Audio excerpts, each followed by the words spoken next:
Hello and welcome everybody to a new video. Today I'm going to be doing closest thing I can do to a review on the Escudo Pikes Peak.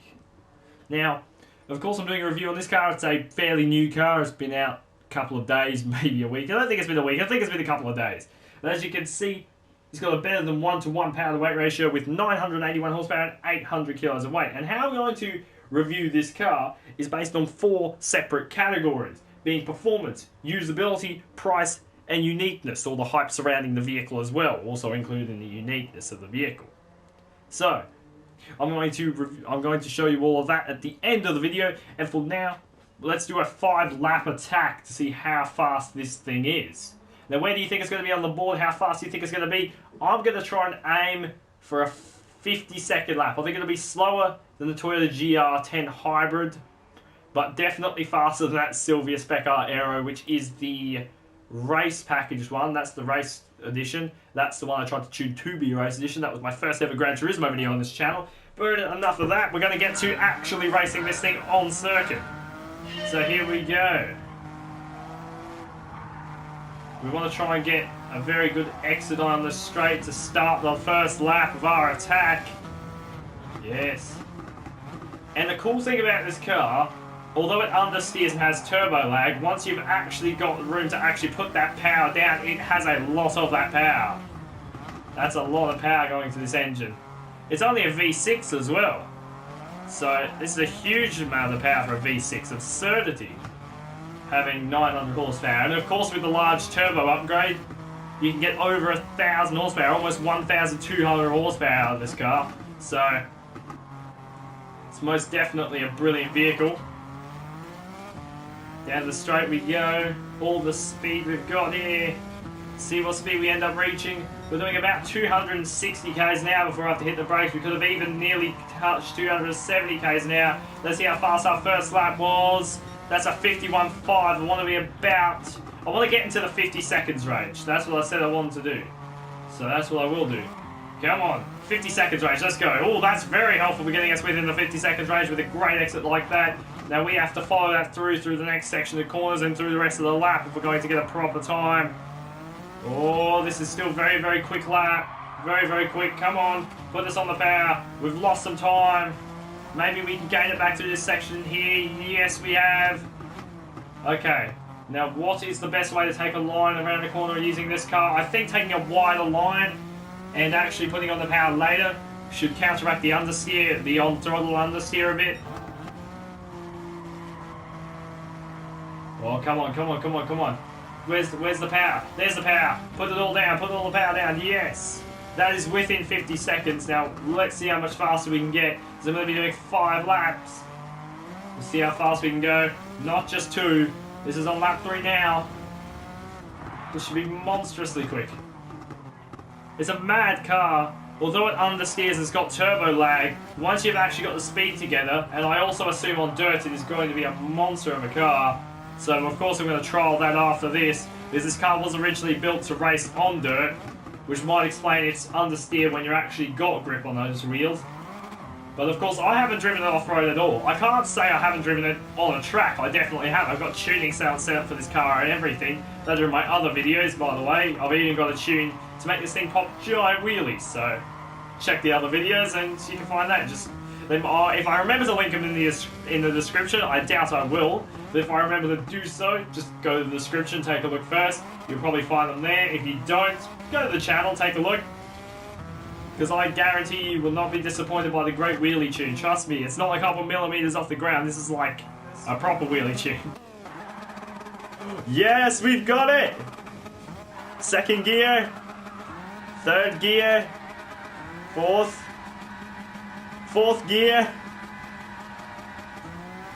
fifth gear. Look at that! But as you can see, this thing is incredibly fast around circuit.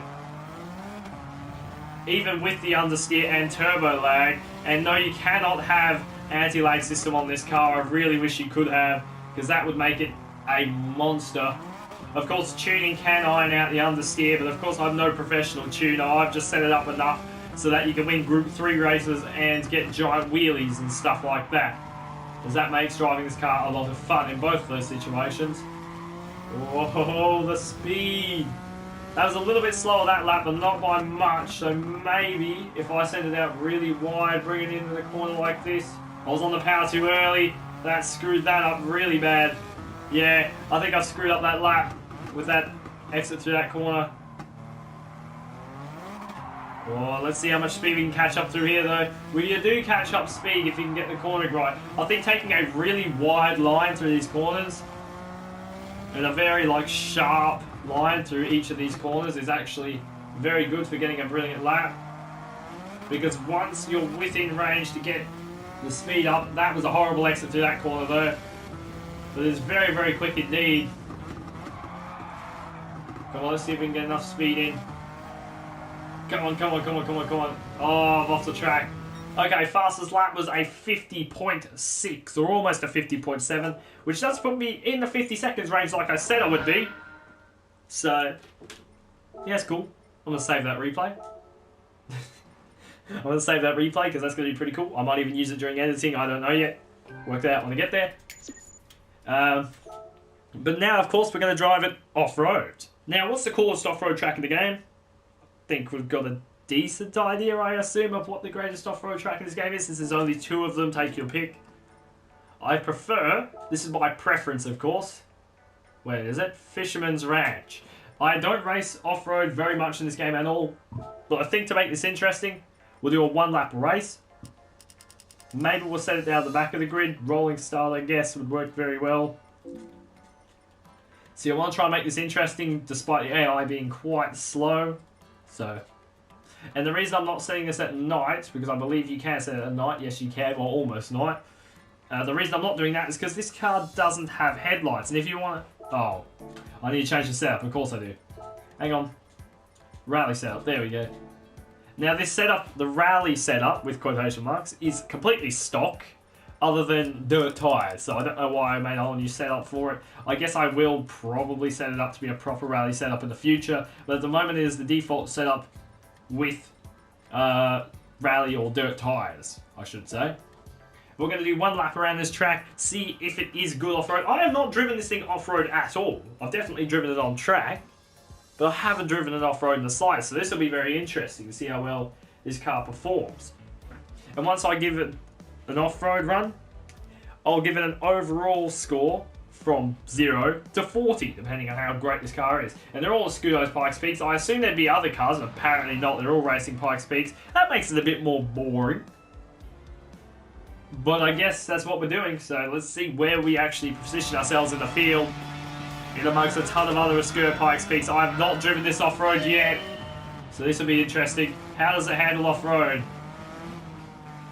The AI appear to handle it fairly well. I'm probably not going to get a clean race mode for this event, I assume. Well, this thing's actually very nice off-road. I mean, you should expect it. It was built for off-road, and I haven't changed the tuning setup at all, so I don't see why you would need a rally tune for this car if it's actually handling very well in its own right off-road. Whoa.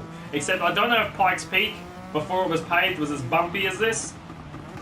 I assume it wasn't. It might have been in certain sections, but for the most part, I assume it wasn't as bumpy as this, because this is a proper rally track with horrible rally physics, but I assume they'll work on that in the future, or at least I hope they will.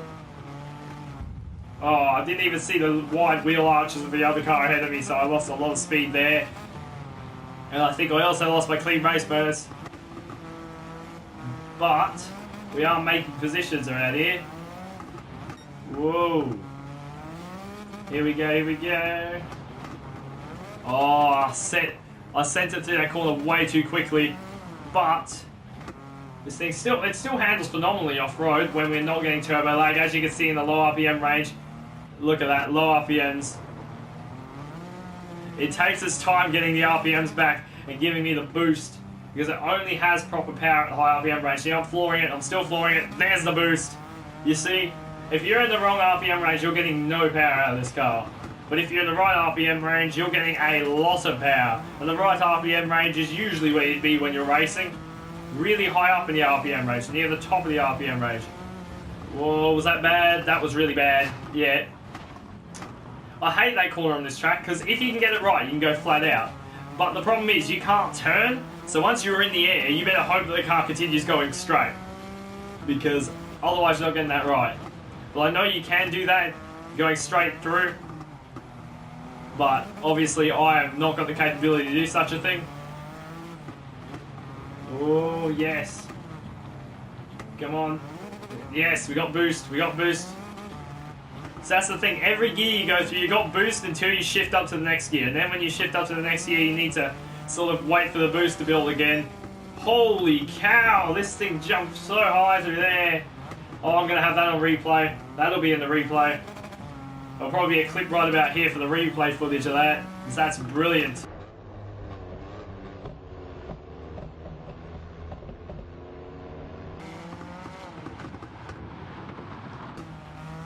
We are about to take the lead. Oh no, we've lost all boost. Here we go, we got boost again.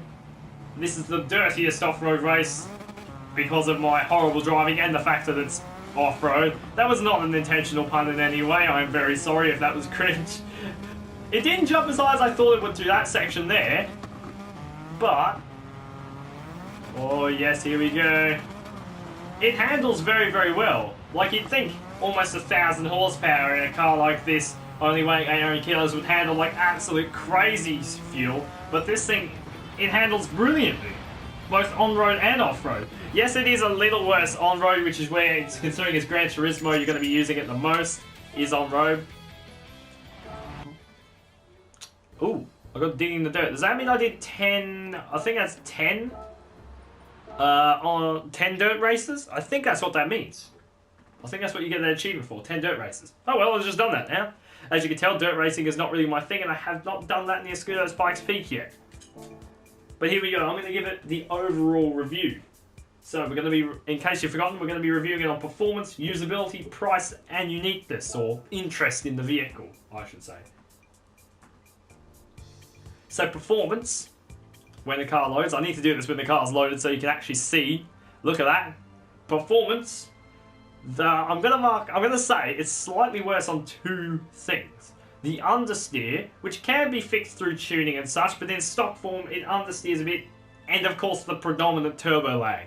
So it's not quite as fast as a Group 1 car,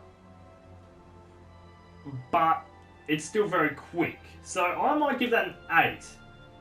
So I'm going to give it an 8. Usability, now with a very quick tuning, you can get it into Group 3 racing, but on its own, you can't use it in too many events without tuning, but with tuning it is an extremely usable vehicle once tuned. So if you would do it once tuned, it would be probably a 9 for tunability. I'm actually going to do that because everybody's going to tune it, right? I'll give that a 9. Price, it is expensive, but is it worth its price? I'm going to say 1.7 million credits for this. Is it worth the price? I think it's got to be worth it. So I'm going to put that as an 8. And uniqueness. Everybody loved this car when it was released.